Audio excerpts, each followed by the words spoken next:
Un cordial saludo para todos. Les habla José Arismendi, doctorando en Ciencias Contables de la Universidad de los Andes. Vamos a explorar en esta oportunidad las formas más fascinantes de entender las organizaciones. La metáfora de la organización como cultura.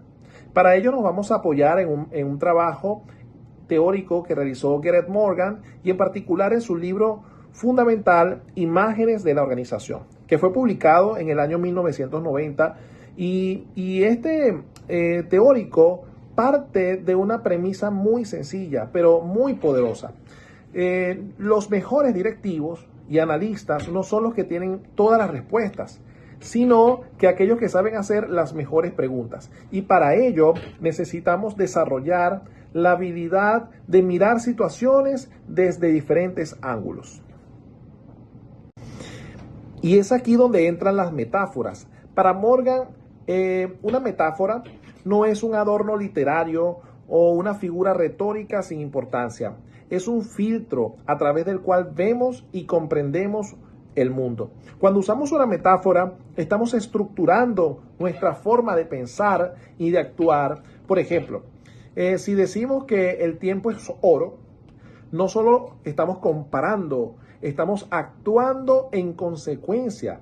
Lo ahorramos, lo gastamos, lo invertimos, lo administramos como si fuera un recurso económico. Esto mismo ocurre con las organizaciones. Si pensamos en una organización como una máquina, entonces la vamos a gestionar con lógica de un ingeniero. Por ejemplo, buscamos eficiencia, rutinas predecibles, partes intercambiables, como esto si fuera un reloj. Esto en el pasado fue muy útil para crear burocracias, pero sí definitivamente tiene sus límites. Si la vemos como un organismo, entonces nos vamos a preocupar por su adaptación al entorno. Quizás por sus necesidades de supervivencia, como si esto fuera definitivamente un ecosistema. Ambas metáforas son útiles, pero ninguna captura la totalidad de lo que realmente es una organización. Entonces el propósito de Morgan no es decir que una metáfora sea la correcta y las otras no. El objetivo realmente de Morgan es mostrarnos que cada una es un lente que ilumina diversos aspectos y oscurece otros, ¿ok? Quizás la clave para un buen diagnóstico organizacional es saber cuándo cambiarnos de lentes. Y hoy vamos a ponernos las gafas muy especiales. Estas gafas que nos vamos a colocar, quizás dejar de ver a la empresa como una máquina sin alma, sin organismo, como solo reacciona, y vamos a empezar a ver como una cultura, como una pequeña sociedad con su propia identidad, con sus propios rituales y su propia forma de entender el mundo, ¿ok? Bien, ya yendo directamente al grano, ¿qué significa realmente eso de cultura organizacional? El núcleo de esta idea es que la organización no es una realidad física, ¿verdad? Y objetiva, como una piedra o un edificio. Es una realidad socialmente construida. Esto quiere decir que su realidad no está dada de antemano, sino que se crea, ¿verdad? Se recrea cada día a través de las conversaciones, a través de los gestos, las decisiones, las relaciones entre las personas que conforman, ¿verdad?, esta organización. Fíjense bien, en esta distinción, la cultura no es algo de que la organización tenga, ¿verdad?, como un departamento, un activo, un edificio, manual de procedimientos. La cultura es algo que la organización es el sistema de significados compartidos que permite que un grupo de personas interprete lo que pasa alrededor y actúe de manera coordinada, sin un mínimo de significado compartido. La organización simplemente no podría funcionar, sería un caos. La cultura es el pegamento que une a las personas y a veces de forma invisible, pero siempre presente. Pero podemos ver esta cultura si es algo tan abstracto. Morgan, tomando ideas de la antropología, nos dice que se manifiesta en 4 elementos muy concretos. El primero es el lenguaje y los símbolos, la jerga interna, los apodos, el logo de la empresa, el diseño de las oficinas, son espacios abiertos o hay muchos espacios cerrados, dónde estaciona el jefe, cómo se viste la gente. Todo eso definitivamente comunica cómo es la cultura, pero de forma visible, ¿ok? A través de esos lenguajes y símbolos. El segundo son los rituales y las ceremonias. Por ejemplo, las reuniones de los lunes, las celebraciones de cumpleaños, la forma de dar la bienvenida a un nuevo empleado. Son prácticas recurrentes que refuerzan el sentido de pertenencia. El tercero son las historias, los mitos, las anécdotas sobre los fundadores, leyendas, quizás el empleado que salvó la empresa, las historias que explican por qué hacemos las cosas de esta manera, todo lo que transmite la sabiduría de generación en generación. Y el cuarto es más profundo, los valores y las creencias. Son los supuestos básicos, ¿verdad? A menudo inconscientes, que guían el comportamiento. Por ejemplo, frases como la innovación lo es todo o el cliente siempre tiene la razón. No son lemas, ¿verdad? Solamente son creencias que moldean cada decisión que toma la empresa.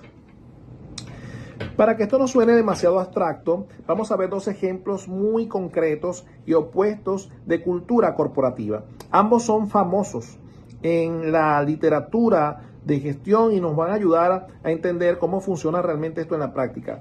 El primero es Hewlett Packard, la famosa HP.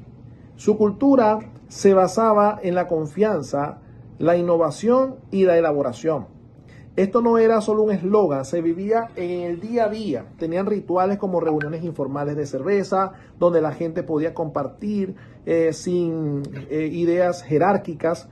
Tenían la política de puertas abiertas, donde cualquier empleado podía entrar a hablar con cualquier directivo. Y tenían una historia fundacional que aún se cuenta, la de Bill Hewlett, que un sábado encontró una planta cerrada y rompió el candado y dejó una nota que decía: no vuelvas a cerrar esta puerta. El mensaje era claro: confiamos en ti, incluso un sábado. En el extremo opuesto tenemos el IT bajo el de Harold Geneen, y Geneen era un directivo conocido por su mano de hierro. Su cultura se basaba en el control férreo y la competencia interna. Los rituales eran su famosa reunión, descrita por los propios ejecutivos como juicios. Imagínense, sentaba a 50 personas alrededor de una mesa, cada uno con un micrófono, y sometía a interrogatorios implacables. Se decía que muchos ejecutivos terminaban llorando o al borde del colapso. El valor central era claro: solo los más fuertes sobreviven aquí. Y fíjense, ambas empresas tuvieron éxito en su momento, pero con culturas radicalmente distintas. La cultura no es buena o mala en abstracto, es la que es, y hay que entenderla. Pero la cultura de una empresa no existe en el vacío, no es una burbuja aislada. Morgan nos advierte que hay que entenderla en 3 dimensiones que se relacionan entre sí. La primera es el contexto cultural nacional. La cultura de una empresa está inserta en una cultura nacional más grande que moldea profundamente. Por ejemplo, Morgan usa a Japón. ¿Por qué las empresas japonesas son más famosas por la lealtad y el trabajo en equipo? No es una técnica de gestión que se pueda copiar. Tiene sus raíces históricas muy profundas. Por un lado, la cultura del cultivo del arroz. Era una tarea comunitaria donde el éxito de toda la aldea dependía de la cooperación y trabajo del equipo, de cada uno de ellos. Por el otro lado, el espíritu de servicio y lealtad del samurái, que daba vida a su señor, que daba la vida por su señor. Y esa mezcla hizo que la idea de la empresa como una gran familia fuera algo natural. Pero cuando contrastamos con Estados Unidos, la cultura dominante es el individualismo y la competitividad. Por eso vemos sistemas de recompensa individuales, ¿verdad? Y la segunda dimensión, ¿verdad? Son las subculturas. dentro de una misma empresa no hay una sola cultura homogénea. Hay diferentes grupos que desarrollan su propia forma de ver el mundo. Por ejemplo, el departamento comercial tiene su propia jerga, su optimismo, su orientación al cliente. Pero cuando miramos el departamento de ingeniería, tiene otra, más analítica, más precisa, más orientada a la perfección técnica. Esta diversidad puede ser una fuente enorme de creatividad, porque juntan perspectivas diferentes o pueden generar conflictos si no se gestiona bien en cada grupo como corresponde, ¿no? Porque definitivamente cada grupo va a defender su territorio. Y la tercera dimensión son las contraculturas, que desafían abiertamente los valores oficiales de la empresa. El ejemplo más claro son los sindicatos, ¿verdad?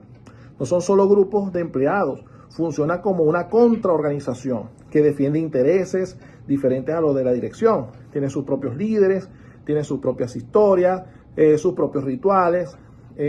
Y entender esta dinámica es fundamental para poder comprender la vida real de cualquier organización. Porque la cultura no es un bloque monolítico, es un campo de fuerzas en constante tensión. Bueno, después de todo, viene la pregunta clave: ¿y para qué sirve todo esto? ¿Y qué implicaciones tiene para la gestión diaria de una organización? La primera implicación tiene que ver con el liderazgo. Desde esta mirada, el líder no es solo el que toma las decisiones importantes o es el que diseña una estrategia. El líder es, ante todo, un gestor del significado.